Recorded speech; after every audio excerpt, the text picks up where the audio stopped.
And whilst this week's Devil in Detail podcast, I'm Rob Paxton, and we're here talking all things Salford Red Devils. Joining the show this week, as ever, we've got Paul Whiteside. Right, Paul, how's your week been, mate? Hi, Rob. Yeah, sound. Yeah, same as normal. Really busy, but looking forward to going to Castleford on Friday night. I can't wait for the season to start. Now I've been watching the championship unfold, listening to bits of it on the radio, and listen to the scores there, and it's exciting stuff. And it, Challenge Cup as well. I mean, that's taking place this weekend as well. But looking forward to the week in and week out of watching Salford, mate. So excited is the word. Yeah, we've also got Paul Parkin. How's your week been, mate? Yeah, hi guys. A bit up and down. Bit of sickness and so on, but I've dragged myself up. We're here to chat. But I am excited. That's why I am here, because it's the start of the new season, isn't it? I mean, come on. Does it get any better? This is like Christmas, isn't it? It is. And also, we've got the president. We've got the big president on the show today for our listeners. We're joined by the Suns Rugby League correspondent. We've got Gaz Carter. Right, Gaz? Hi, mate. Thanks for the build-up, but no pressure, eh? Yeah, it's obviously looking forward to talking all things Salford on the podcast today.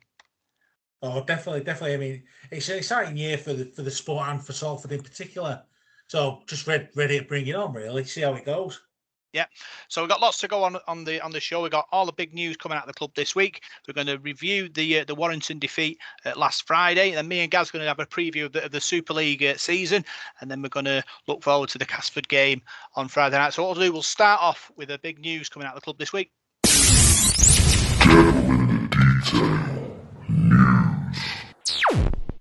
So started off with the big news. The ladies team will be playing in the championship this season.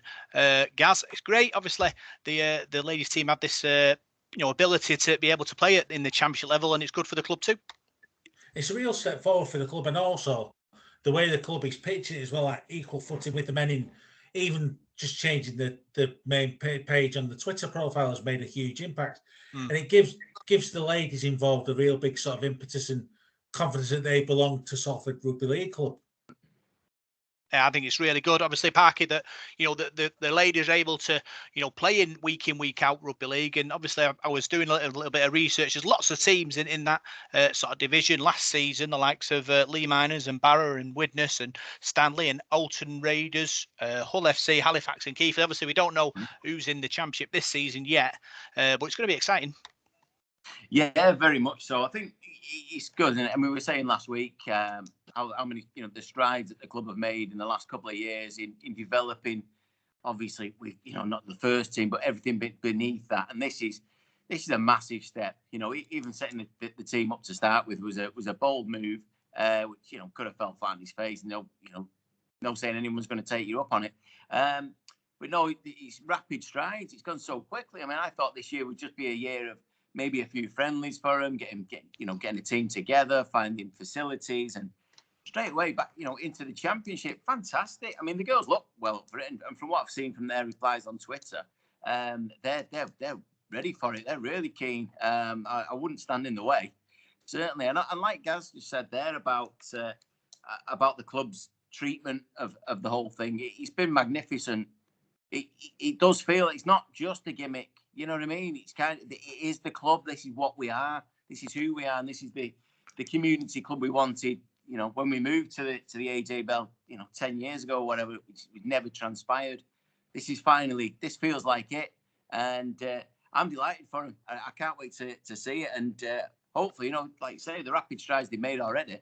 Who knows? In a couple of years, we could be competing with the Saints and the Leeds in the ladies scene. I think York and Cass teams like that are all well developed.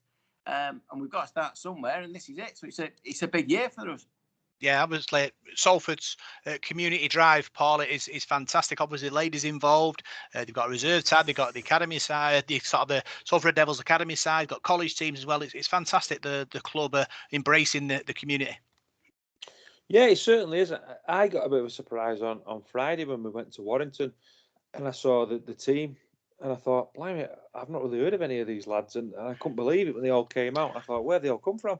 And I thought, it just shows the hard work that's been done, off the pitch there. We've got good links with Wales, good links with the junior clubs and things like that. So I thought that was tremendous. I know I don't want to steal your thunder because we'll be talking about that later, but just going back to the ladies there, absolutely brilliant. It was great news that. I mean, I'm really looking forward to they call them, I think the friendly games they call them this season that they've got coming up. But to be now placed in the Championship where it's going to be competitive rugby league every week, that's absolutely amazing for them. So yeah, they'll be in the Challenge Cup as well, won't they? So yeah, absolutely delighted for them, and it's just exciting times. I mean, I can't wait.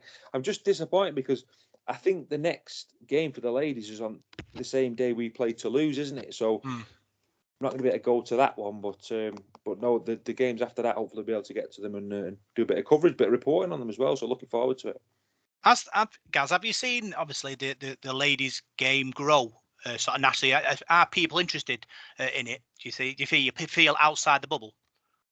No, definitely. I mean, the women's rugby league has grown such on both sides. I mean, I was at the World Cup final in 2017. The women's World Cup final was before that, and it was Australia v New Zealand. And the skill and the physicality of that game was on a par with anything that the men producing.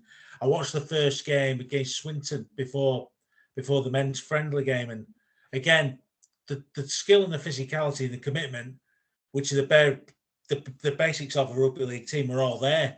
They're all there as much as the men's team. He might not get the coverage he deserves at the moment, but it's definitely rising. And the women's World Cup final being at Old Trafford immediately before the men's final, it's massive for the sport in that direction as well. Yeah, it's going to be exciting, obviously, to see what happens in the next sort of 12, 18 months, Paul, obviously, because obviously they need the team to grow, the profile to grow, and it's going to help the ladies who are sort of watching and want to get involved in the sport. Yeah, he certainly will. I mean, there's some real characters there already, isn't there? We've seen it. They've all changed their profiles, I know, on Twitter with the really nice photos they've put on, and yeah, and I think that they're going to inspire the next generation of ladies to come through and play for the club. And if you're a youngster, say you're a youngster going with your dad at the moment to the match, yeah, you might like the first team, the men's team, but then you see the ladies playing, you think, wow, I want to do that, and that for me that's what sport's all about.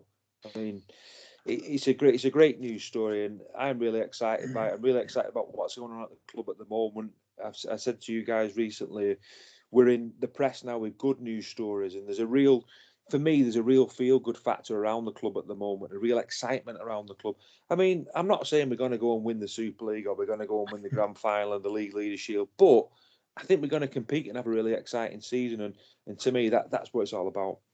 And kind of there is a process in place, Parker, with the Salford and Swinton sort of rugby girls project going on. So if girls do want to get involved, there's a step there they can take. Yeah, one thing I will say is, obviously, like Paul said there about inspiring, the next generation, if you like. This is the first time we've had anything like this. Growing up throughout my life as a Salford fan, one thing I've known is and being from here is that the ladies of Salford are certainly very passionate, and when it comes to the rugby, they're equally as passionate. The girls that I know that go to the matches are, it's like us, it's their life. They absolutely adore it, and that was without this inspiration. So I think in the next 5-10 years, the uptake of not just girls playing the game, actually watching the game and being involved in the game, is obviously a very male-dominated scene, or always has been. I think that'll change, and I think you'll see a big development. And the thing is, with rugby league, obviously always being the family sport, if you like. I think it just opens it up even more now, and these girls will inspire people to come along and come and have a look and come and have a go. Rugby league, it's a fantastic sport to play, not just watch. You've got to be brave. Obviously, that's one thing, but I don't think most girls suffer with that. Certainly not in Salford. It's good. And I just wanted to say that, from what like Paul said there, just getting people involved, and then they'll come along, they'll bring their family, and it can only be good for the sport. And certainly in Salford, we've suffered for years with getting people to actually come along and watch us. Anything that opens up another stream, another avenue for people to come along and get involved is brilliant, and that's what these girls are doing. Yeah, talk about people coming along. Paul, tickets for Castleford are available at the club. They've sold out and they got some more, which is great. People going down, purchasing tickets. Going to be a great following come Friday.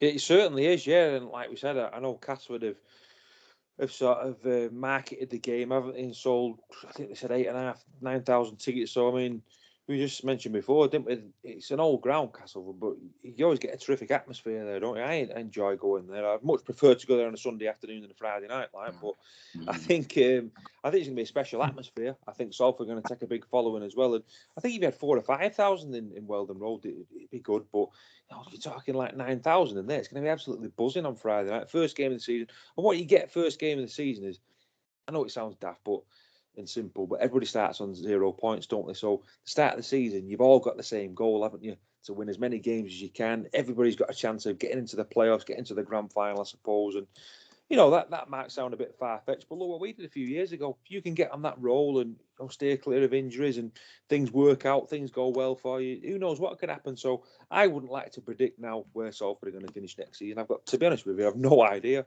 So I'm just as excited as everybody else for us to see how we go, really, and see how these new signings go. It's going to be fascinating.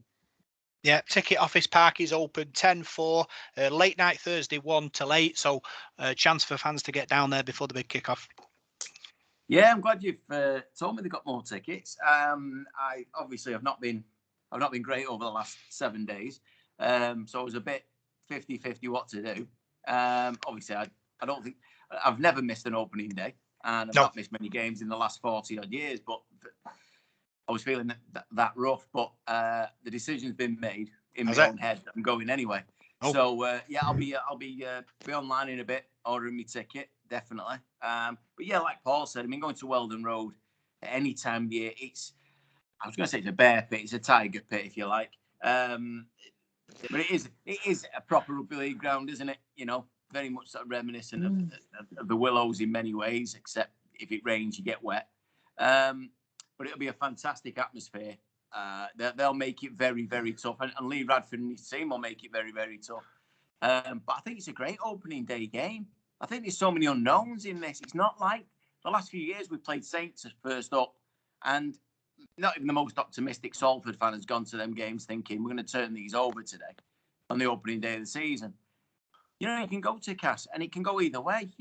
We don't know how their new players have settled, how the new coach has settled in, anything like that. So I think it's a really good game to get along to, and I think that's helped the crowd, because even the Cass fans could easily think, well, it's only Salford.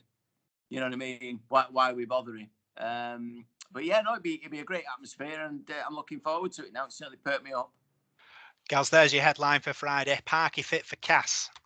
I know, yeah.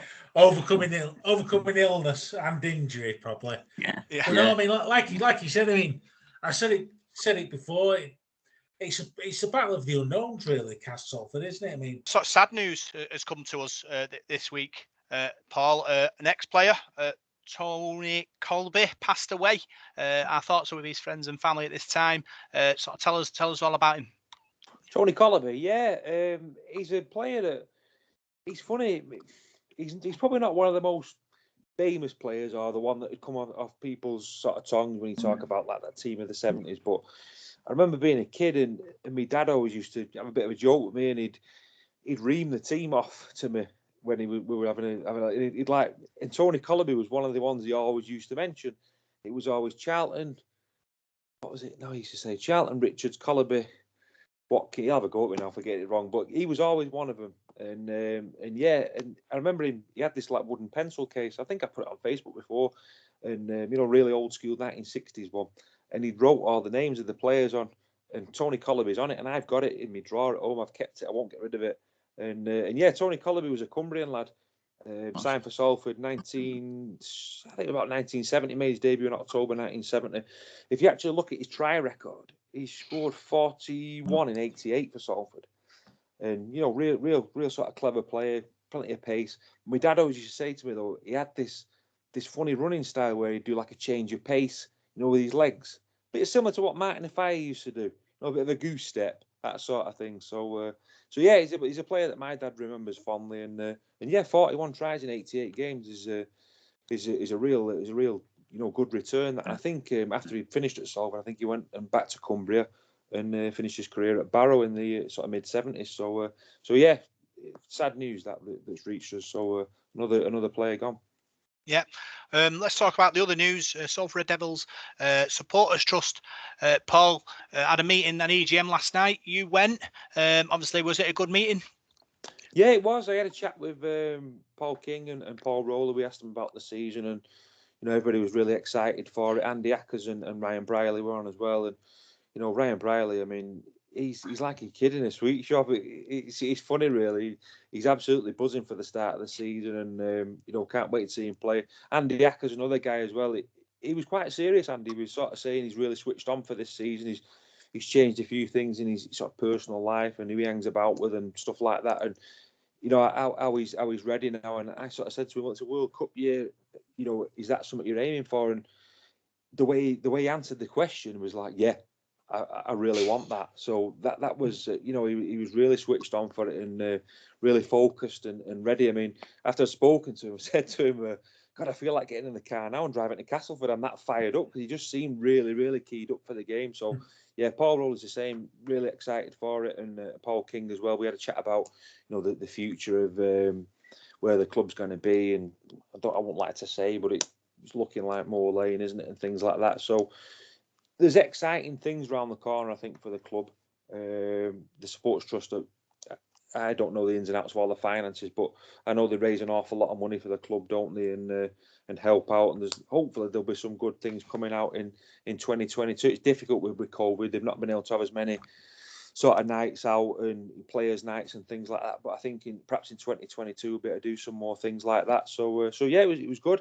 I think they've got almost 300 members now in Supporters Trust. So I just urge anybody listening, if you've got a season ticket and you follow Salford, just get behind that. It's only a tenner. Support the Supporters Trust and get to some of the events and things like that. But yeah, it was good. Yeah, they also announced, Parky, that there's a new chairperson. Shirley Bradshaw's took over from Pete Brady. Shirley Bradshaw, fantastic Salford fan, always lets everyone know what's going on, and it's great. You'll do a fine job as the chairperson. Yeah, having worked alongside Shirley when Forever Reds was up and running, I know she won't let anybody rest. There'll certainly be, like Paul said there, obviously the trouble with COVID over the last couple of years, a lack of events and that sort of thing. That won't be happening now. She'll whip everybody into shape. I think she's the kind of person that's cut out for that kind of role. She gets things done, and obviously, every Salford fan knows Shirley. There's no introductions needed, is there? She'll just get on with the job now. Yeah, I'm sure she'll do. I'm sure she'll do pretty well. And I think it's if you're not a member like me, it's time to hide from Shirley because she'll certainly get older to make sure you do join. But to my credit, I did go looking for him, but they weren't there at the friendlies to join up. But I will be doing that. But I'd urge, like Paul said, anybody get behind them because that money again at the end of last year, another was it 20 odd grand they handed over to the club. That's phenomenal. That's money the club. It's a lifeline to the club that, and these people give up the time freely to do that stuff. So yeah, just get behind it and good luck to Shirley. Yeah, Gaz, like Parky said, raised over 20 grand for the club. Also raised sort of over £9,000 on memorabilia. So how is it important, obviously, that sort of the Supporters Trust, not just us, but obviously other teams have Supporters Trust, well, get involved and sort of help the club best they can. Just on Shirley, I'm amazed we've not seen the traditional Shirley Bradshaw photo with Tim Laffey yet. She's always the first to pose with new players. Yeah. Always. But now, having known Shirley for a few years now, I know for a fact that she's the right person for the job and she will drive it forward. But like you say, clubs are clubs, but clubs aren't anything with the supporters, really. I mean, the supporters are a vital part of the club. I mean, rugby league could be moving into different sort of market now, whereby off-field commercial deals are the way the club survive and everything. But the game, I mean, I've done games behind closed doors during COVID and everything. They're very, very boring and cold without fans there. You're not wrong, Gaz. It can be cold. It was cold on Friday night in Warrington, that's for sure, when everyone had gone home. I was going to say there were fans there as well. I mean, having done the grand final in Hull with no fans there in November, it was blooming freezing. And also, when I'll tell you a little story, because there was no one in the stand, all you could hear was the commentators and the players going round. When Makison's dropped goal at the post and Jack Wellesby scored at the end, all you could hear at the ground was commentators, journalists, and St Helens and Wigan players going, "What the hell has just happened there?" And I've just cleaned that up, by the way. Yeah. To get the Ryan Wilkinson bleeper out then for a sec. Yeah. But yeah, like I say, it's fantastic. Obviously, supporters trust in our great things, and I'm sure clubs around the country, especially in lower division ones, Gaz, that have a massive say in how the clubs run. No, definitely. In football as well. I mean, having watched the Bournemouth v Bournemouth FA Cup game the other day, Bournemouth sponsors on the shirt of the Wood Army. So essentially, the fans sponsor the club, and Bournemouth took 1,400 to Bournemouth. I mean, for an average home game, they get 800, 900. So they almost like doubled their home attendance away from home. So, I mean, it shows the importance of supporting lower division rugby league and lower division football as well. I mean, for my sins, I'm a Stockport County fan as well, and we're getting like 6,000-7,000 a game, even when we're in Conference North. Without those fans, I mean, there probably wouldn't be a club around it anymore. And it's a similar sort of story, particularly at lower league rugby league clubs. Without the fans, the clubs wouldn't be existing. Yeah, it's so important. Obviously, get yourselves down to the supporters trust meetings, or if they're on Zoom, I think, or whatever they're on at the moment. But support them, and obviously it'll make the club stronger overall. So that's all the big news come out of the club, and now we'll look back at the defeat against Warrington on Friday night. So Sulfur Red Devils ready. You're listening to Devil in the Detail, and this is your big match review.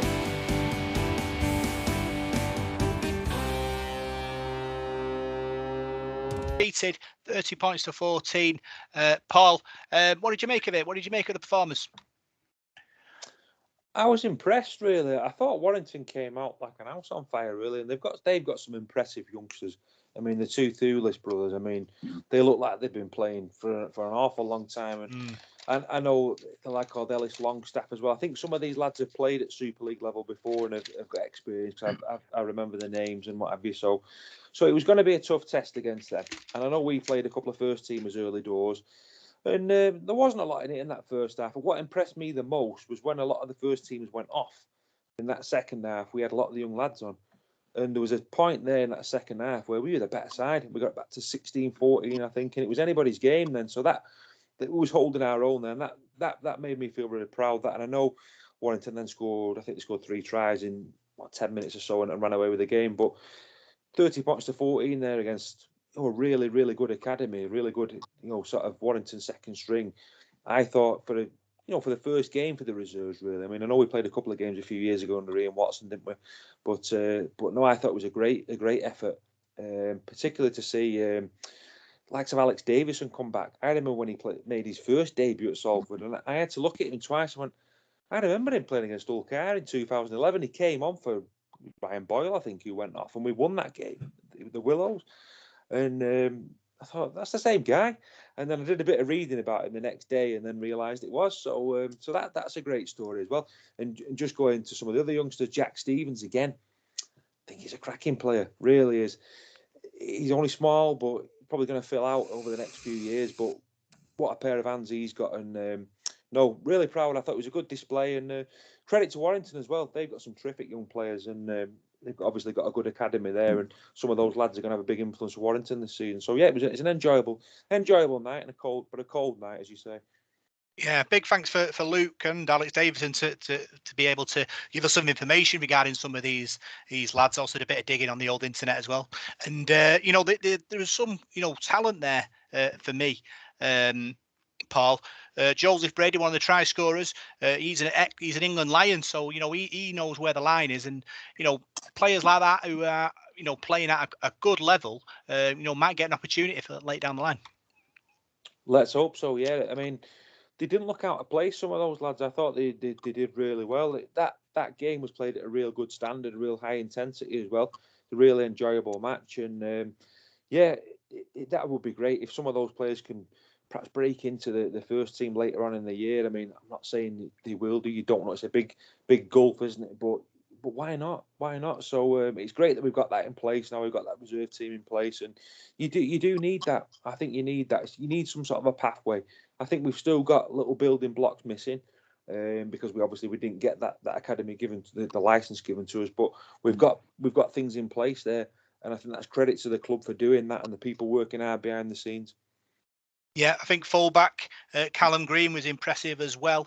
Jacob Lee, the big Welsh forward, 6'2", 18 stone, crashed over for a try in the second half. So there's definitely promise in this team. Adam Holt as well, a hooker who was impressive, I thought, in that second half. So looking through the list, Paul, we've got talent, and obviously, Parker, you remember the glory days, the academy. It's kind of like that now. We've got this reserve team back, and we've got players who can play and develop. It's funny hearing the name of Alex Davison again, and I remember Callum Marriott coming through with him. I remember that game against Hull KR, and they bullied Willie Mason. Big Willie. Do you remember that? I mean, This guy he'd come over with his massive reputation, and these two kids out of our academy were bullying him. Always had a lot of potential. I think didn't he fall out of love with the game for a bit or something and got a job and went off on his studies or something like that? Great to see him back. I think, I mean, these are the first steps. A bit like the ladies' team and everything else. We're starting from scratch here. We haven't, we've got to throw these kids together and hope for the best. And it does sound promising. Obviously, I followed the game as best I could via Twitter and everything else. And a lot of comments were coming in for a lot of lads that you mentioned there. And obviously, I'm delighted. I know I say it all the time. Delighted with the Welsh connection. We can pick up some more talent from the valleys. Then brilliant, because there is so much there that if he's not involved in rugby union already, we've got to get our hands on it and keep it, because they'll be really good assets for us. And it's nice to see him get the chance, and it will prove to their the guys they train with back down in Wales or wherever, there is a pathway and there is a way that hopefully you can get a career in professional sport and with the Sulfur Red Devils. But yeah, I mean, looking at the Warrington team, like Paul said, I recognise a lot of the names, and I remember, was it last year, the year before? I think it was the year before when we went to the cup final. The week before we played them in a game. They played a load of kids, and everyone was like, "Oh, you're only beating the kids," and it happened with St. Helens in the same year. The thing is with these kids, they played together for 2 or 3 years. They know each other's game. They know the patterns. Yeah, physically they won't be as big as our first teamers were at that time. But as a team, they know each other. They've got the patterns all worked out. There was no real shocks for most of them. Whereas when you looked at our team, I mean, most of the first team players that played on Friday night haven't played together yet, never mind anybody else. So it's, it was an absolute mismatch in terms of experience in that way, not in terms of years of playing, but actually time on the pitch together. And that's the key thing. You don't have to be an experienced player if you're part of that team, a team that knows each other so well. So it didn't surprise me to see Warrington do what they did. And like Paul said, with some of them players they've got, these kids, these are some of the best kids around. Warrington do get their fair pick. You get teams, Wigan, Saints, Leeds over in Yorkshire, who pick the best of what's out there, and they'll be doing the same thing at Warrington. They've got a really good amateur scene around there as well.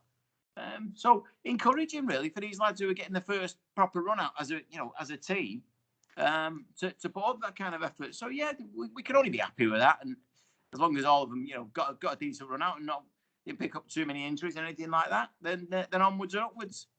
Yeah, Gaz, we haven't got kind of a pathway really from our academy up to the Super League side, but a lot of teams in Super League have that. But what we've got now is a building block towards it, and hopefully in the next sort of 3 to 5 years, we'll get that process streamlined and be able to develop the next generation coming through. Yeah, definitely. I mean, any building block is a good thing. I mean, the way the game went at Warrington, it's a real advert for bringing the reserve grade competition back across the board. For too many years now, there's been you get to 19. If you're not developed in 19, that's it. You're out basically. There's too many examples across the sport really of players that have developed after the age of 19. I mean, Alex Wanted being the ideal one. I mean, he was playing university rugby league and was spotted and came through at Batley, and look at him now. There's various other examples, but I mean, Salford are doing a really good job in putting the building blocks in place. I'd say, particularly the link up with Wales, and in future years maybe the link up with Ghana as well, and tapping into that. Maybe even not bringing players over from Ghana, but tapping into the Ghanaian and African community in the Manchester and Salford areas. I mean, the talent is out there. It's just a case of going and finding it. I'd say. Yeah, obviously it was a friendly, but obviously development, Paul, for the kids coming through, and we'll be looking out for fixtures to come in the next weeks and months to come.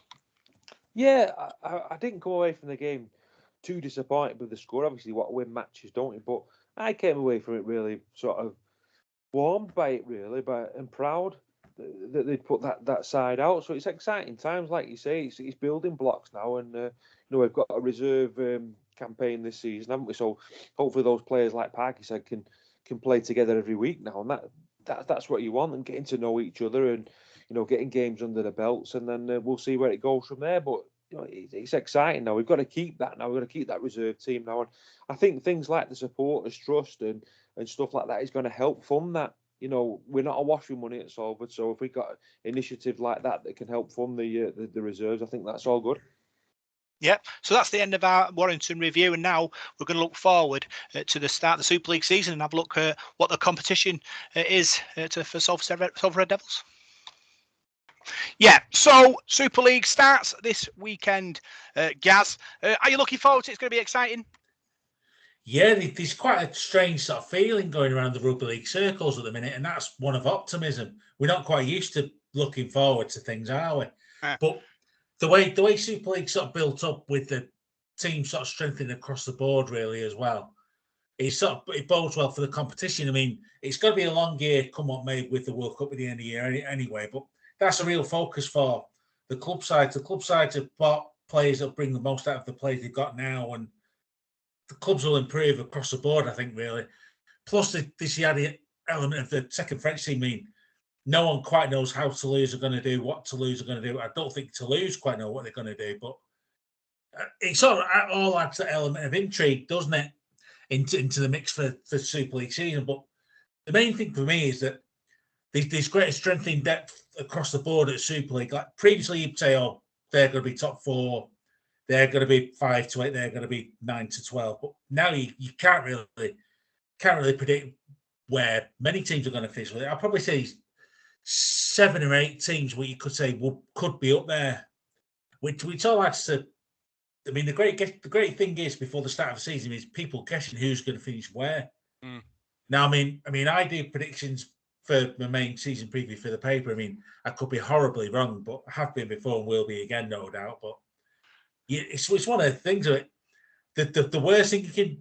I hate doing the preview stuff, to be honest with you, because people just automatically see, say, "Oh, you supposed to go down. We've not gone down. What do you know?" Sort of thing. And simple answer: I know as much as anyone else. Really, I don't make predictions with any sort of prior knowledge or anything like that. Literally, I just look at the squad and what I think is going to happen. I mean, injuries. The one thing that I can say is going to happen is injuries are going to happen over the course of the season. I mean, they've happened a lot of stuff over the past couple of years. Other teams have had injuries. Wigan had a horrendous injury list last year. But all teams are going to get injuries. But the thing for me is like the second ranking of players seems to be stronger across the board. So there's not as much fall off. Like say a hooker's missing, he's not going to be as much fall off for the guy that comes in, really, which all bodes well for the state of Super League for me, and of course the prospect of being on free-to-air TV finally and seeing what the Channel 4 coverage brings. Yeah, benefits of the Channel 4 coverage will be more people will see the players on the pitch, and they'll say, "Oh, he's quite a good player. I quite like the look of him. I'll watch him again," sort of thing. And having spoken at Channel 4 yesterday, they're sort of very much of the opinion of, well, our coverage will be great, it's even better if it boosts Sky coverage and boosts the coverage across the board. Really, it's not us and them. It's not we're doing our thing, Sky are doing their thing. I mean, yeah, the two styles will look different, but one complements each other. One doesn't go against each other. It's also part as one bigger picture, really. Yeah, I think obviously having it on Channel 4 is like kind of a flashback to the grandstand glory years of rugby league on a Saturday afternoon, and that's the kind of way when you look back, people got involved. That's probably how the popularity grew in the sport. It was probably more popular back then when it was on grandstand. So you're hoping that it has a similar effect on Channel 4. I'm going to sound like a horrific name dropper here now. I've spoken to Martin Fire, All right. and he says one of the reasons why he can walk down the street in London as a 56-year-old bloke and people recognise him as a rugby league player is because he played on grandstand. Mm. So that shows the effect that free-to-air TV can bring. I mean, okay, financially it may not plug the gap in the reduced Sky contract, but you can't really put a price on exposure. I mean, if say Leeds and Warrington put on a brilliant game on Channel 4 on Saturday, people will look at it and think, what a brilliant game rugby league is. Oh, what's the next one? And it goes one game week 1, one game week 2, then it's one a month on Channel 4 until the playoffs. But if, say, the first 2 games go really, really well and they're really good games to watch, people may look and say, I fancy watching more of that rugby league. Where can I watch it? Oh, I'll get a Sky subscription for it. So that's how it can benefit both everyone involved, really. Yeah, and I suppose sort of Channel 4 will be monitoring that, won't they? If they do have Sky Eye viewing figures, they might think, well, down the line, if there's another TV sort of contract come up, we'll pounce on it and grow our coverage. Well, in a way, that's the beauty of having only a 2-year broadcasting deal, really, with Sky and Channel 4.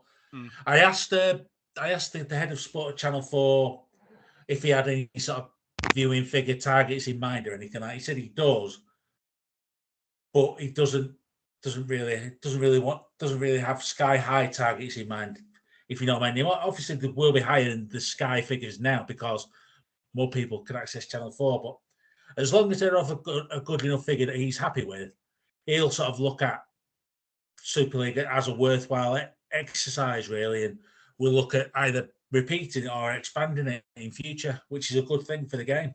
Yeah, it's going to be exciting. Obviously, this season just about to kick off. We'll have a quick run through the teams, Gaz. You can give us your opinion on what could happen for each team. We'll start with Castleford. Salford's opponents on Friday night.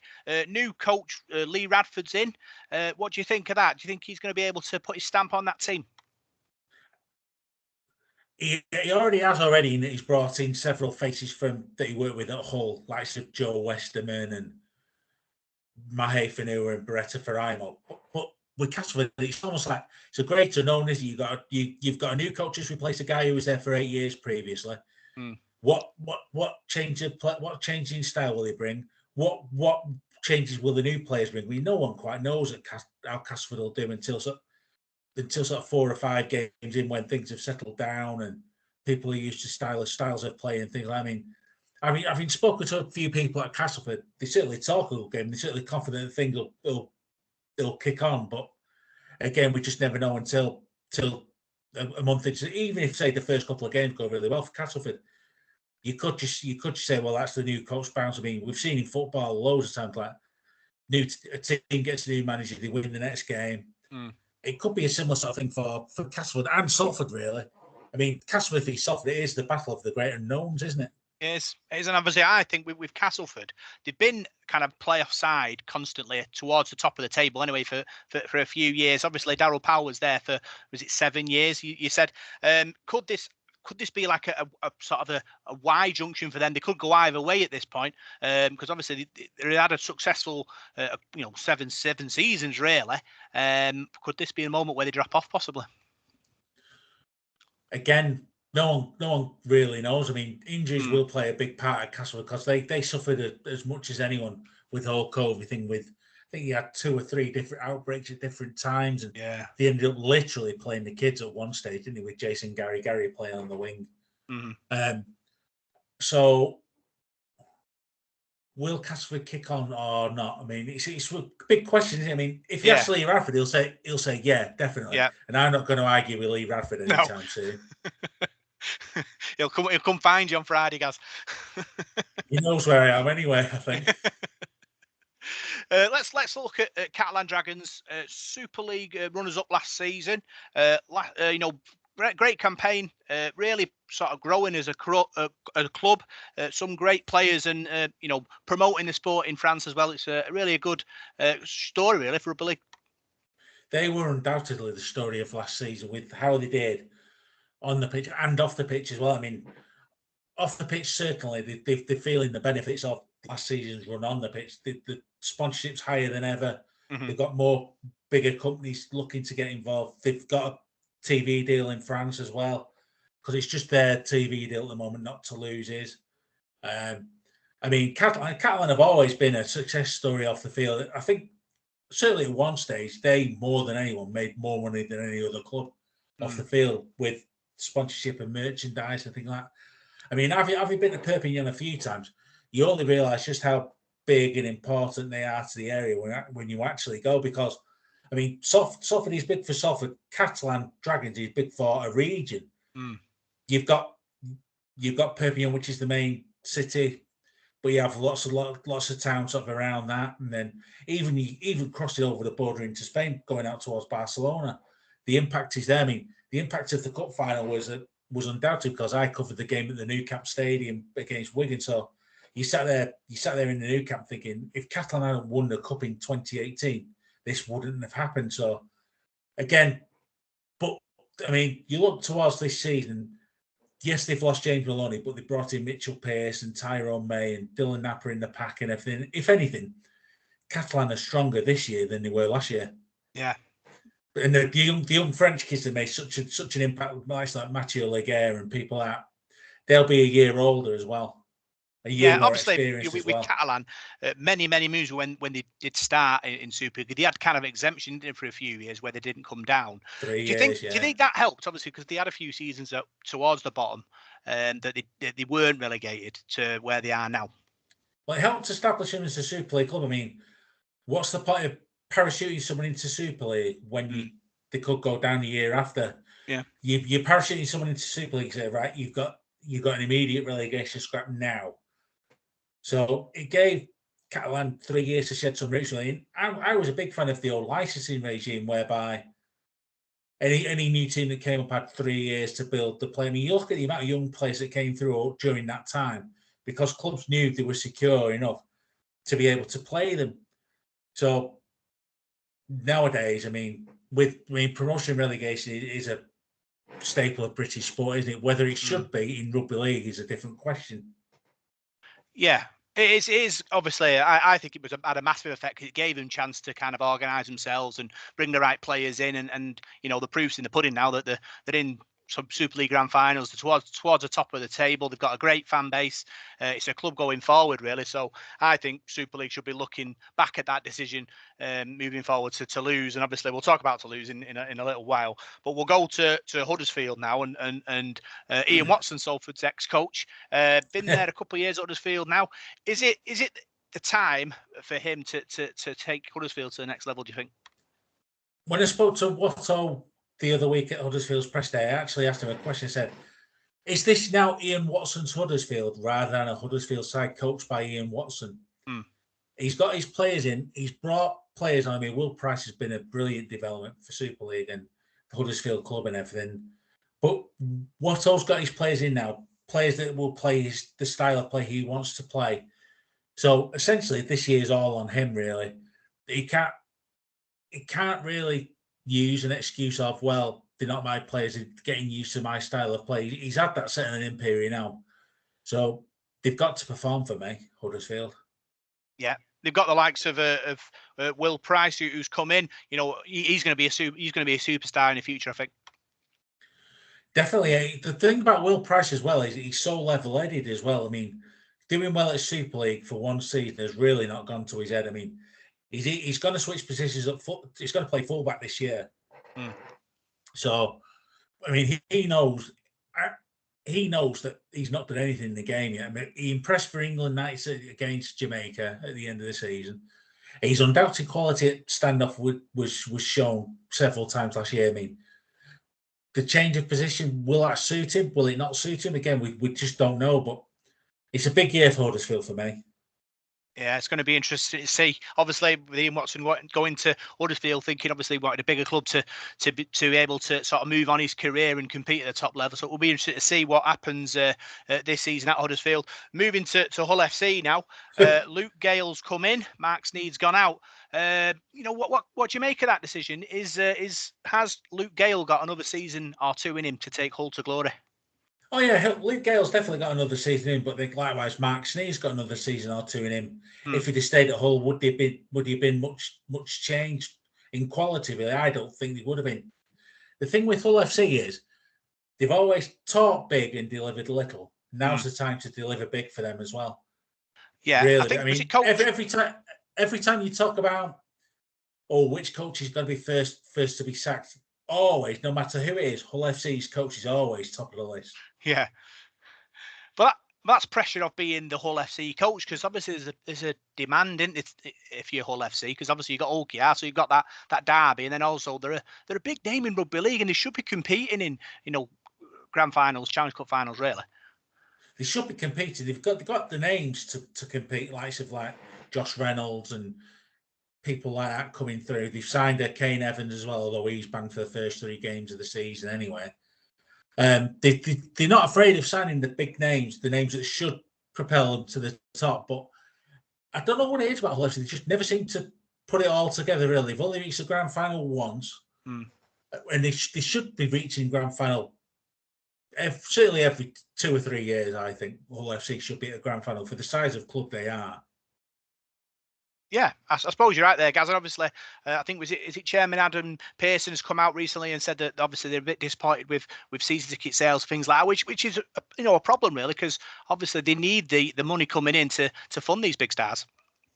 The big change at Hull FC is the way Hull FC is run is the stadium is run by what's called the SMC, the Stadium Management Company, which used to be owned by the people that owned Hull City Football Club. Now, I remember the days when the Allams had Hull City and they literally plunked a squash court on the pitch. I was at several games at Hull FC Stadium where there was a big bare sort of imprint behind the post where a squash court was on the pitch. Now, the Allams have just sold Hull City to a Turkish guy called İli Kali. So, and apparently Adam's saying that the first meeting at the SMC with him was positive. So a big thing is sort of how they move forward in the stadium. Really, are they sort of like minority little partners, or do they become equal partners with Hull City Football Club? It's interesting times. Obviously, Hull are a good side, and obviously, with that uncertainty sort of hovering over them, it could be a kind of effect in the season, really. It's not so much uncertainty. It's just sort of where do they stand in the stadium? They're fine in the stadium, but it's just where do they stand in the stadium? Similar with Huddersfield, really, because I think Huddersfield Town Football Club are trying to either increase their stake in the way that stadiums run or buy the stadium completely. But there's no question of either Hull FC or Huddersfield being evicted from the stadium that they're in. So I'm not entirely sure that uncertainty will play a part, because I'm not really sure it's uncertainty at all, to be honest with you. The main thing at Hull FC is the big players delivering on the big stage, and the big players delivering for them to get to the big stage. And that's the big thing, isn't it? Obviously, when you're getting these big teams, they need big players. They need to deliver, don't they? Talking about the neighbours to Hull FC, Hull Kingston Rovers. Good season from last season. Looking to sort of kick on this season. Hull KR last year were definitely the surprise packages of the season, but you can only be surprise packages once, because teams will know what's coming from you, how to defend you, how to combat your threats. They'll have figured you out pretty quickly, probably in defeat, to be honest with you. They'll figure out what's the games from last year over and over again, and figure out what Hull KR do well, where they can be got at, and things like that. The thing for me is a big part of Hull FC's game is the halfbacks, Jordan Abdul and Mikey Lewis. I mean, Jordan Abdul made the England team at the end of last year. Mikey Lewis really kicked on, but can they kick on again? I mean, Tony Smith says that he's seen a more confident Jordan Abdul from his England experience, having been there and done it, because he played well against France. And he feels that Mikey Lewis can kick on, but that's the big test for me. How will Hull KR's, the halfbacks, guide them through this season, really, for me?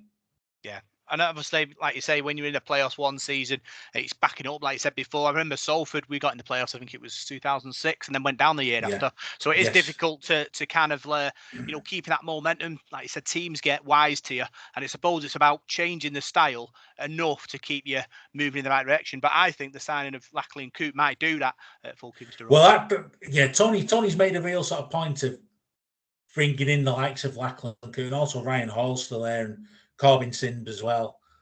So, I mean, he's made a big point of bringing in experience on the biggest stage. I mean, you don't get much more experience on the biggest stage than Lachlan Coote.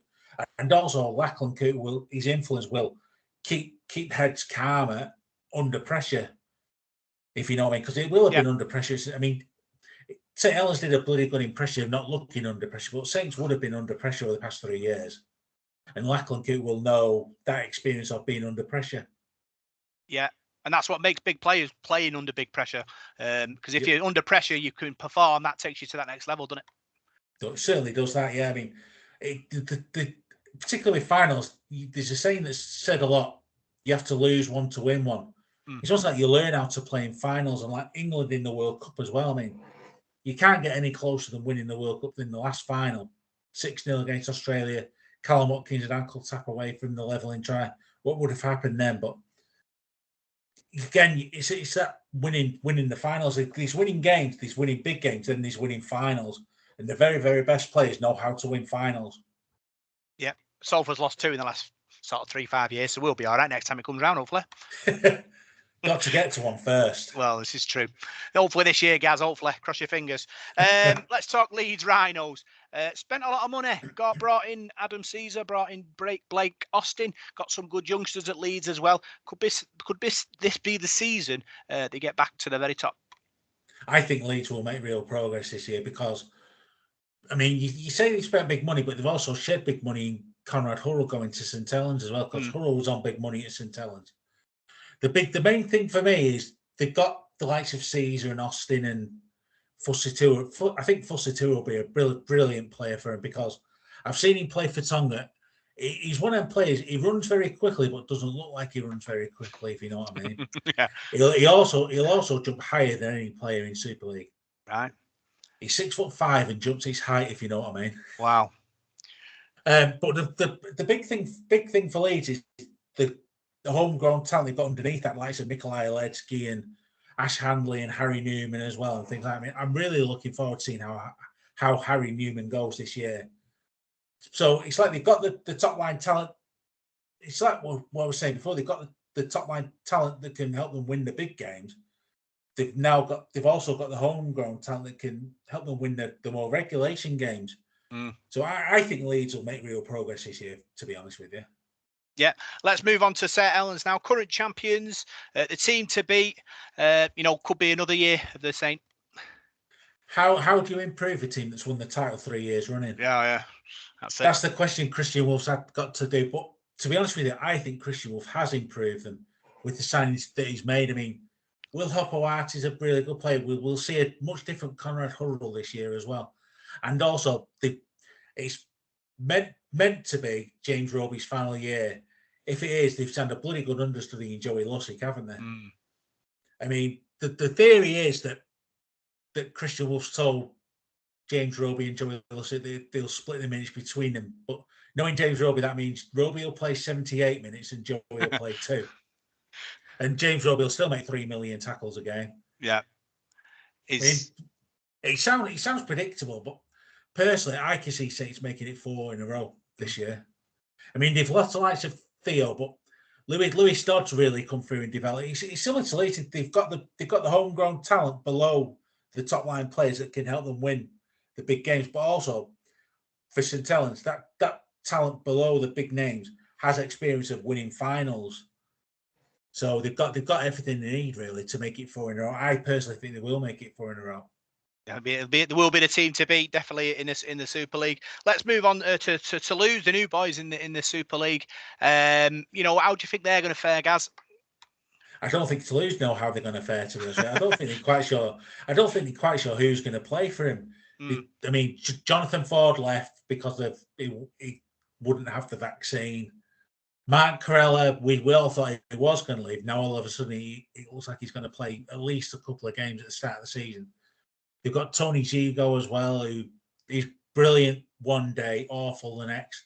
He's had a real sort of he's had a real sort of road back to Super League, Tony, in that he literally went back to playing with his mates in Avignon at one stage, and that sort of rebuilt his love for the game, really. So he's been at the very top winning lads side at Wembley.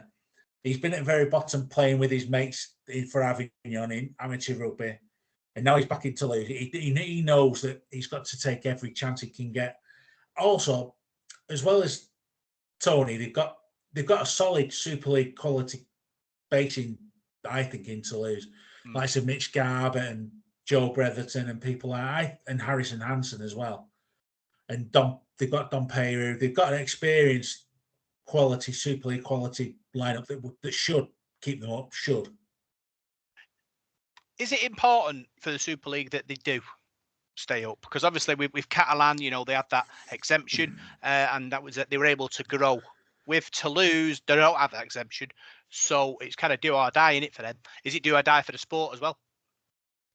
Well, the difference is Catalan were parachuted into Super League. Toulouse played their way in, so Toulouse knew the rules. They play by the rules. Yeah, they know what's required.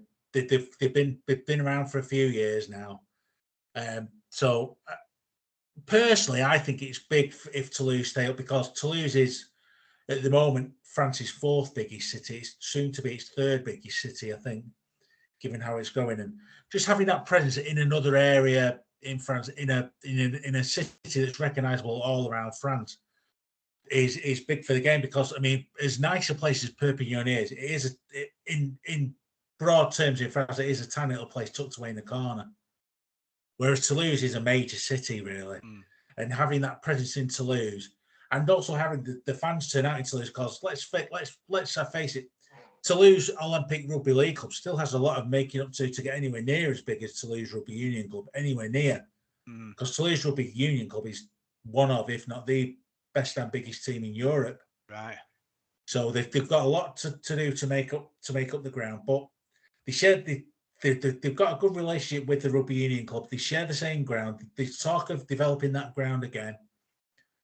I personally think Toulouse will stay up this year, and I think it will be big for Toulouse and for the Super League as a whole if they do stay up. Because if Toulouse do stay up, I'd expect to see them recruit bigger, sort of more star names for the second season rather than the first. Because they've not gone out and splashed the cash to we've brought in this player, that player, that player. We're definitely going to stay in Super League.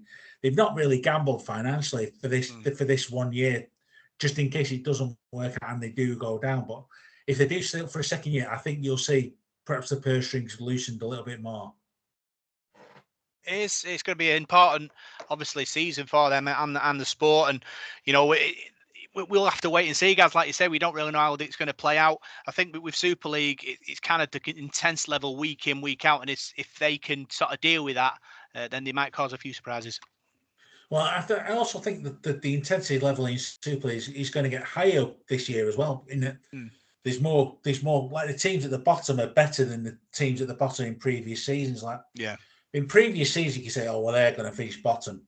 They're well adrift already." And 9 times out of 10, it works out that the team you think is going to finish bottom does finish bottom. Whereas this year, it's more of a guess, isn't it? Yeah, it could be anybody. Could be sort of any from sort of 4 or 5, really. And I suppose that's a good thing that there's so many teams that are in the mix rather than sort of one being cut adrift at the bottom. Definitely, yeah. No. I mean, that's the whole idea of Super League and the whole idea of the salary cap, really, as well. Even in the spread of the talent, yeah. Yep, definitely. There's more talent being spread out as well. Talk about spread of the talent. Let's talk Wakefield now. Always kind of bouncing around, kind of near the bottom of the league. Always survive. What do you think their season's going to entail? Well, I think it's going to be a slog for Wakefield, because one big factor for them, if what they say is going to happen does happen, they're going to be playing on a building site for much of the year because they're going to be redeveloping the ground around them. Yeah. So what will that lack of atmosphere or change of atmosphere, how will that affect Wakefield as a club and as a team, really? I mean, they've got undoubted talent. I mean, Tom Johnston is an England winger any day of the week, really, for me. And he's adopted a new attitude as well. He's consulted a sprint coach. He's changed his diet. He's lost weight as well. He feels faster than what he is. I mean, he was quick enough anyway, but he feels faster than ever now. And also, I mean, they've got talent in the pack as well, but have they got enough to compete regularly, really? I personally am unsure on Wakefield, to be honest with you, as to how they'll go this year. And that's just a personal opinion. I've been wrong before, I'll be wrong again, but I could see them bumping around at the bottom, if I'm perfectly honest with you. Yeah, but I think with Wakefield, Gaz, they're the kind of Houdinis, aren't they? They always escape. So that'll be the kind of, will that be a mental thing for all the teams around them, thinking, Wakefield always escape? It's not going to be them. Would that be a possible side effect to that? How big an effect has Wakefield's ground had in the past on visiting teams? Because let's face it, Wakefield's ground isn't a Super League ground, is it? No. Visiting teams will probably turn up at Wakefield, look around, and go, "What the hell's this?" And that may put them off their game. May have put them off their game in the past. And Wakefield Trinity have made a habit in the past of capitalising on that. Now the ground is going to be done up around them. Will that effect be negated? Really? I know our record's not the greatest record. I think we've won twice in about 20 years or something like that. It's not great. Yeah. There's quite a few teams that have a poor record at Wakefield, really, to be honest with you. I'm not quite sure why. It's probably sitting on the plastic chairs in a dressing room that looks like a Sunday League dressing room, to be honest with you. Maybe that put in people's heads and all that, probably. Yeah. Let's move on to Warrington now. It's always their year, they say. Darryl Powell's come in. They've got a lot of stars in that side. It's only a matter of time, isn't it? Surely. Oh, yeah. You'd think it is only a matter of time. I mean, Darryl coming in as coach will be big for them because he'll change. He's very no-nonsense, Darryl. Always is very no-nonsense. Even just chatting to him, not interviewing him, he's very no-nonsense, Darryl. Very, very straight down the line. Matter of fact, doesn't accept any nonsense from anyone or anything, really. I mean, the thing with Warrington this year, they've always had a habit of pulling off big signings or making big signings like to Greg Inglis and things like that down the years. But this year, they've got big players, but in the key positions, the fullback and the halfbacks and the hooker, it's the same players that they've had for a couple of years, so they'll know each other straight off. And also, in the halfbacks as well, I mean, Gareth Widdop and George Williams only played together about 5 or 6 times last year. So this year, they've had a full pre-season together. They'll know how each other works. I mean, last year was very much learning on the hoof, really. So this year, Widdop and Williams will know how each other works, what makes them tick, what the calls are. They've got Steph Ratchford at fullback, who for me should have been an England fullback more regularly for me. But they've got Darryl Clark at hooker as well, who to me is an NRL hooker. I mean, put Darryl Clark in the NRL, they'd be raving about him. Yeah. And also, even the signings they've made, okay, they may not be star signings, but the likes of Peter Matautia and Oliver Holmes are really, really good, solid players. One player to watch for me, watch Matty Ashton, who they're going to play on the wing this year. I mean, he is like the proverbial off a shovel. He's also a very level-headed player as well. Ex-Swinton Lions, I think. Yeah, they've also got good kids in the background as well. I mean, Josh Eulis is a star in the making. Give Josh Eulis a year or two, he'll be a real star, I think. He was very good on Friday against us. He's a really good player. He's an Oldham lad, you see. Is he? Do good stuff up there, Gaz. Yeah, I'm not sure running rugby league teams is one of the specialities, or running football clubs, but they do some good things in Oldham. Yeah. Let's talk sort of Wigan Warriors now. New coach Matt Peate's come in, kind of come in from within. What do you make of that? Obviously, you think Wigan Warriors, you think big names, big coaches. Is it good that they brought someone in from within? Having been around Wigan and spoken to Matty myself, I'm convinced he is the right man for the job. I not necessarily think he'll make an immediate impact and he'll go from to winning the league this year. But for me, it's very much a step in the right direction for the players that they've got. I mean, they've also got Lee Braze and Sean O'Loughlin, and they've got Sean Wayne above them all. So the team for me is the coaching team for me is the right team for Wigan. The most refreshing thing is Matty has really changed the attitude at Wigan. He's really big on making the club a part of the community and making the community a part of the club. So whereas previously, I think maybe Wigan were guilty of losing that connection with the people around them, basically. Yeah, and obviously go on. Yeah, sorry. Obviously, the pressure of being Wigan Warriors is probably another factor, really, when you're looking at sort of this season. Obviously, with the likes of St Helens and Leeds sort of looking like they're going to succeed, Wigan need to be on the coattails, don't they?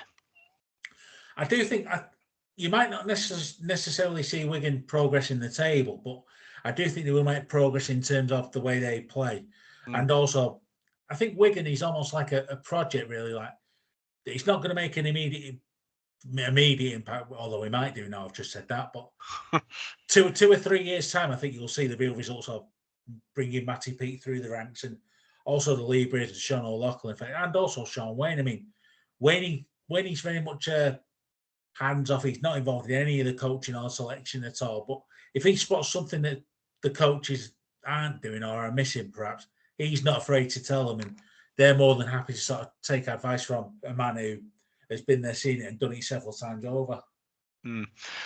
Finally, let's talk about Sulfur Red Devils. What do you think of the team and the squad that Paul Rowley put together? I said before that there's a rare thing you see playing, that's optimism. There's an equally rare thing at Salford, and that's genuine strength in depth this year. Because previously, maybe we've had a good first 13, first 17, but then below that we've been struggling. Whereas now you can probably think of 25, 26 players that would do a good job at Super League level that Salford have.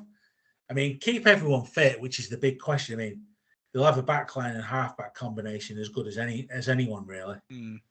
The main thing I can see that maybe concerns me or worries me is how the pack will compete against the real bigger packs in Super League. I mean, they don't really have a real big man like Ike Ifo was last year and year before. I mean, work rate, you can't deny. I mean, Elijah Taylor probably out tackle James Roby if you asked him. But the pack is the big thing for me. And I mean, you were on the call before, spoke to Rolls before. I mean, he's got 4 centres that can pick from, and at least 3 players that can play hooker as well. I mean, when was the last time we had that? We've always had like one star hooker and then one fella that could do a job at hooker, whereas now we've got 2 genuine hookers and 2 fellas certainly one fella in Chris Atkin who's shown that he can do a very, very good job at hooker. Would you say this Salford team is one of the strongest we've had in the last few years, both in sort of depth and in strength? Personally, I would, yeah. I mean, strength in depth is huge because we've seen over the past few years how hard injuries can bite us. Whereas now, I'd probably say that there's more capability in coping with any injuries that come along. I mean, we're going to start the season without Callum Watkins anyway. I mean, thankfully, Callum seems to have taken the attitude of, I want to make sure my knee is really, really right this time, rather than rushing back for the start of the season. And a genuinely fully fit Callum Watkins is as good as anyone in Super League for me. Indeed, I think he can be world class on his day, but we have got a lot of centres who are very good. Dan Sargentson, Tim Laffey, Matty Costello. We've got talent in that area. It's going to be interesting to see who Paul Rowley picks. Be interesting to see where he plays, or if he plays Dion Cross, actually. Yeah. Because Dion's been the standout of pre-season for me. I mean, they've taken him for Widnes, who took him from amateur rugby league, I think, and he's really stepped up in there. But he's certainly shown glimpses to me that he can make the step up and make the grade at Super League level as a centre. But I mean, I think officially he's a winger, isn't he? But when you got Super League's top try scorer from last season on one wing, that spot's sewn up, isn't it? Yeah, it can be.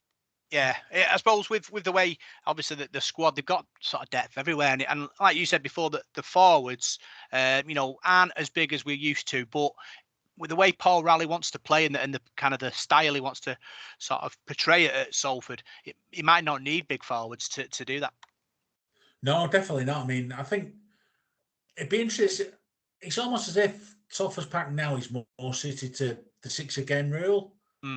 In that the game will be more rolling. Now it depends. A lot depends. I mean, the rules could change tomorrow, to be honest with you. But yeah, could the way the game's gone over the past couple of years? I mean, scrums will be back for one, so that's a real big change. That, but will the way the game has changed over the last couple of years, suit the pattern that Salford have now, in that they sort of lighter but more mobile, whereas the teams with bigger players will their bigger players will earlier, basically.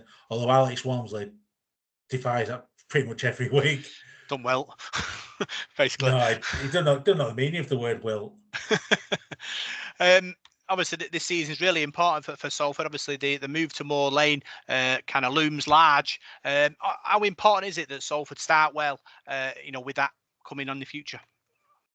Like any team, it's important that Salford start well, because if Salford don't start well, it'd be difficult to shed that air of despondency, where people will sort of start getting a bit maudlin, thinking, "Oh well, we're moving from the ground. We're going to be a championship team. We're not playing really well in Super League." Whereas if Salford do start well, they can think, right, we can make a real stab at the playoffs. We can do what Hull KR did before. We could do what we did maybe in 2019. Just thinking then. Obviously, I'm not tipping them to make the grand final or anything, but people may sort of start looking up the table rather than looking down the table. I mean, over the past few years, the default position at Salford at the start of the season is looking over your shoulder, seeing who's below you. Whereas if Salford get a good start, and they've got the fixtures where they could get off to a good start, certainly the first couple of games anyway, where if they get off to a decent start, people can start looking up and be a bit more confident in the club, the team, and themselves, really. Yeah, and we've got some quality players as well. I mean, Mark Sneed, Brodie Croft, Ryan Briley, all quality strike players, will score plenty of tries.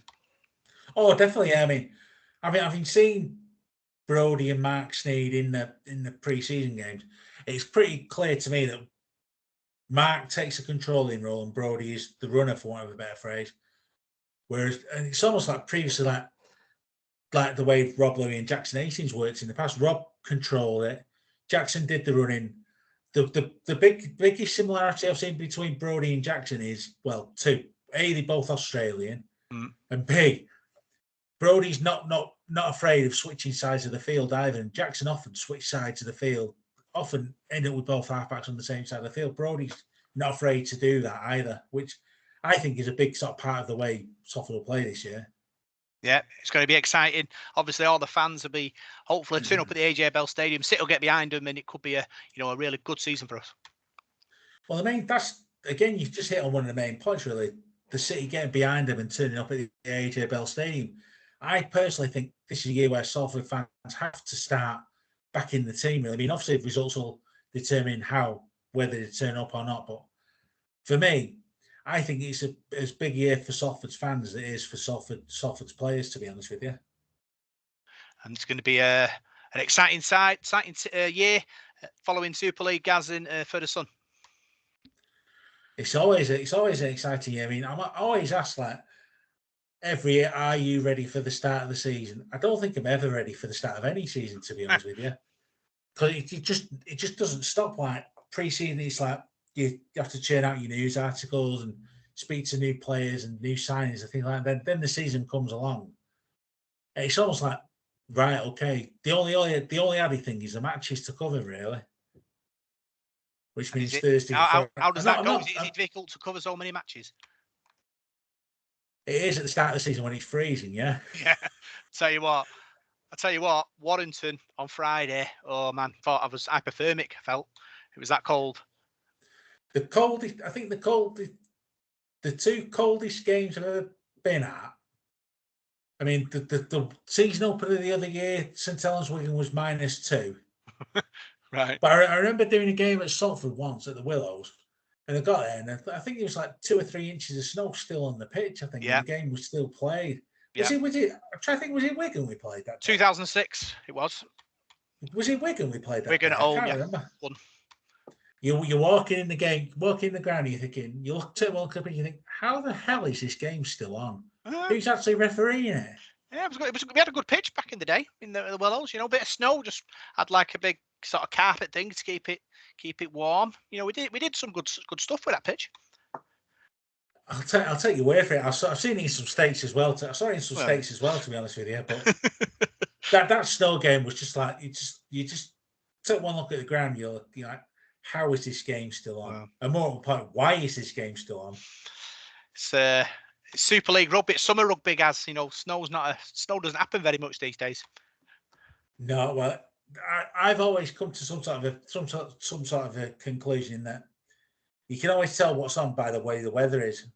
First week of the cricket season, it always rains. Yeah. FA Cup final day, it's always really hot. Yeah. First day of the Super League season, it's freezing. Yeah. Yeah, that's constant. Oh, always the way. Set your clock by that, or your calendar. Definitely. So that's our preview of the Super League season. Next, we'll look forward to the Castleford game on Friday night.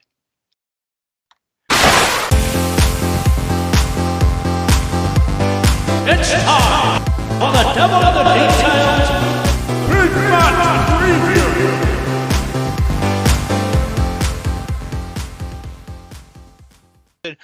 Paul, you know, how excited are you about that?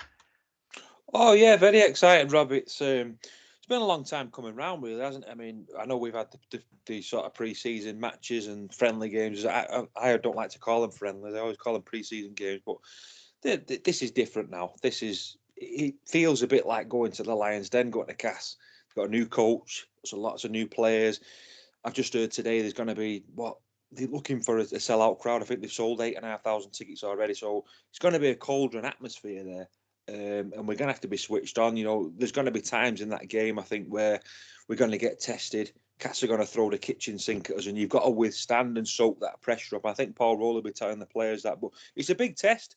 It's a really, really big test. And just talking to Gary there just before we press record, and he said like it's like two unknowns, and yeah, that's right. I mean, they've got a new coach, a lot of new players as well, so. It's quite an unpredictable game, this, I think. And I know we've got a 12-point start on the coupon, so obviously Cass are favourites, but I don't think there's going to be a lot in this game. It's going to be a tough one, there's no doubt about that.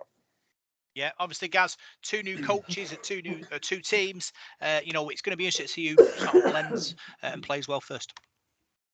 It is, yeah. I mean, early stages will be pretty much key. I mean, again, sort of linking back to the topic we talked about before, but about the size of the packs as well.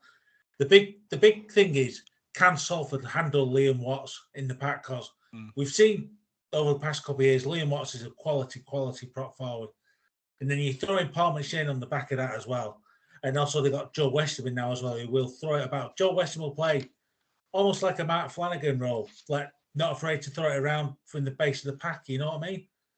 So, I mean, the early stages and how Salford handled Castleford's pack will decide the game for me.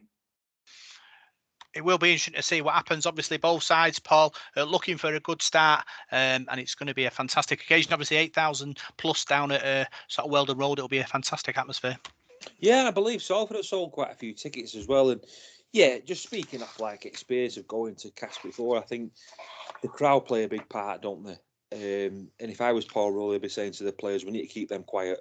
You can't afford to let Castleford get on that front foot. And like Gary said, you know, someone like Paul McShane, if you give him the room and the space, he'll tear you apart.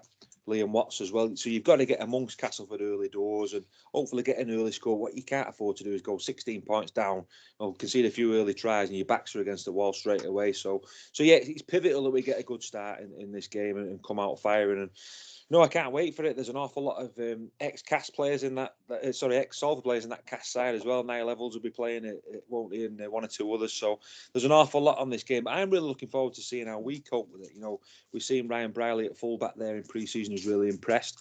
Now he gets a chance on the big Super League stage. Same with Brodie Croft, Mark Sneed, Shane Wright, some of the other guys who've looked really promising in pre-season. Now he's the big test for them against a good Castleford side.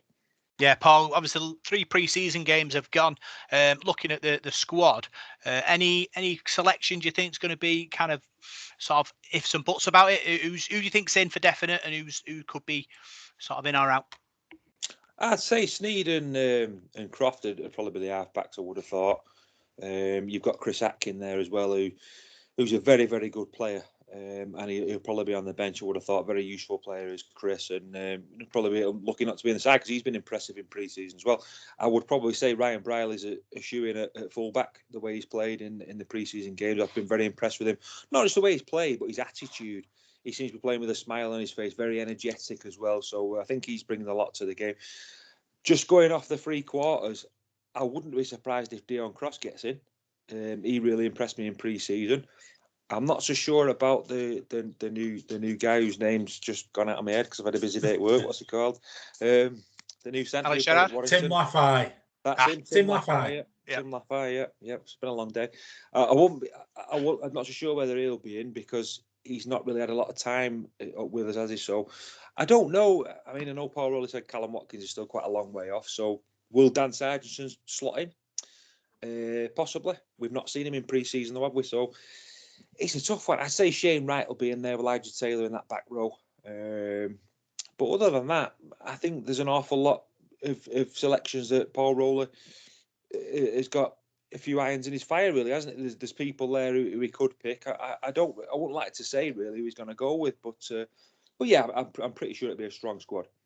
Yeah, obviously, Gaz, we're looking forward to this game. Obviously, both sides, classic cast. They're known for throwing the ball about. Paul Rowley's philosophy is to look to promote the ball, it looks like. So it could be an exciting game for the spectator.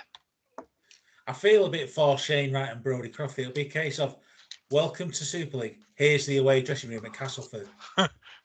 They'll be looking around going, what the bloody hell have we done here? Yeah.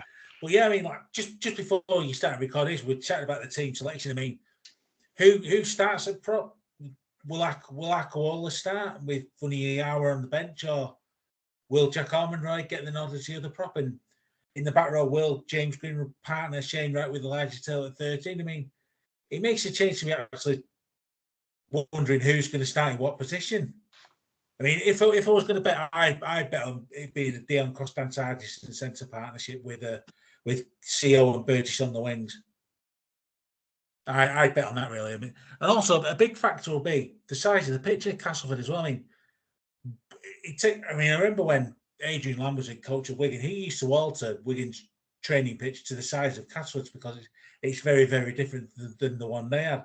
I wonder if Paul's maybe done a similar sort of thing to prepare the likes of Brodie Croft, because Brodie Croft booting the ball at Salford, the same boot will have a much different effect at Castleford than it will at Salford, if you know what I mean. It'll go a lot further down the field because the field's not as big. End up in the boot room.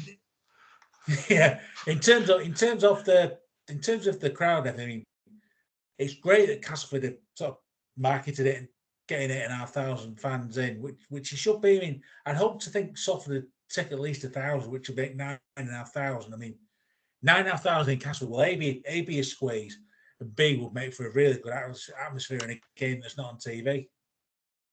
Yeah, it's going to be a fantastic occasion. Obviously, great way to start the Super League season. Paul, what's the weather prediction?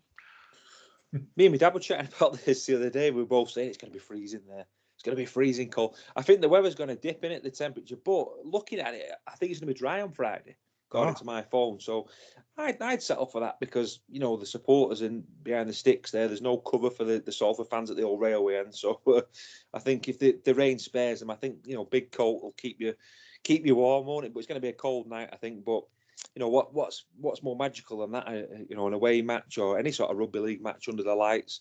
Away at Castleford there. I mean, it's not the best ground in the world, but I always enjoy going there. I think it's an old traditional stadium, and you get, like Gary said, you get a great atmosphere with 5,000-6,000 in there. So there's 9,500-10,000 in there. It's going to be absolutely buzzing. Got 2 new coaches, loads of new players. The ex Salford players that are in the Cas squad, and a couple of ex Castleford players in the Salford squad as well. Mark Sneed there, ex Castleford player. So there's an awful lot of conundrums and what have you on this game. So I'm really, really excited for it and can't wait for it to kick off. Yeah, your big coat, Paul Parkins, woolly hat. Warm as toast Friday. Gaz, score prediction. What you thinking? Score prediction. Well, you just put me on the spot now. I think Salford will win just by 2 or 4 points. It'll be a close one, I think. But like I said, a lot depends. Like I said before, a lot depends on how they handle Castleford's pack early doors. Because Castleford will go all out, particularly 8,500 home fans in the ground for them. They'll really go all guns blazing, really. So Salford really have to handle that early sort of 10-15 minutes, really. But if they can, I can see quality showing, really. Salford's quality coming through. If Castleford get on top early doors, they won't let it go.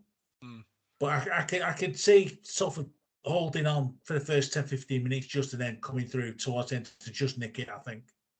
As Parky's not here tonight, Gaz, you're going to have to give us a score prediction. And if you comes in, Parky might get his Nando's. What, an actual proper score? An actual proper prediction, because if he ever get an on the button prediction, the winner gets a Nando's. You see, so we need you. Parky needs you to come in with this now. I will go Castleford 16, Salford 18. 16, 18. So, Paul, what do you reckon? That was going to be my prediction. For some reason, I've had Cass 16 in my head all week. I was going to go 19-16 to Salford, but that's a bit too near Gaz's that. So I'm going to say, I can see there being points in the game. Cass are going to score a few, I think. I'll go Castleford 22. Yeah. Salford 28. 22-28. Is there a story behind that? No. No, Ryan Briley will score again. Okay. So I'm going to go Salford heroic start to the season, quieting down the 9,000 locals or whatever it be. I'm going to go Castleford 10, Salford 42. Bloody hell. 42-10, and I'm going Croft hat-trick. There you go. You know what, Gaz? Write that down now. Saves your job Friday. I'm not doing the game Friday, so you've saved me a job anyway. So big thanks for coming on, Gaz. Been really great talking to you. It's all right, no problem. Thank you very much. Appreciate it. Another great show, Paul, talking all things Salford. Yeah, enjoyed it, Rob. Can't wait for Friday. And I feel slightly nervous for Friday as well, that we're all kicking off. But no, enjoyed it, Rob. Nice one. Brilliant. Big thanks to this week's Devil in the Detail podcast. I'm Rob Paxton. You find us on Facebook, Devil in the Detail SRD. You find us on Twitter at DITDSRD. And you find us on SoundCloud, iTunes, Radio Contact, Spotify, and YouTube. See you next week.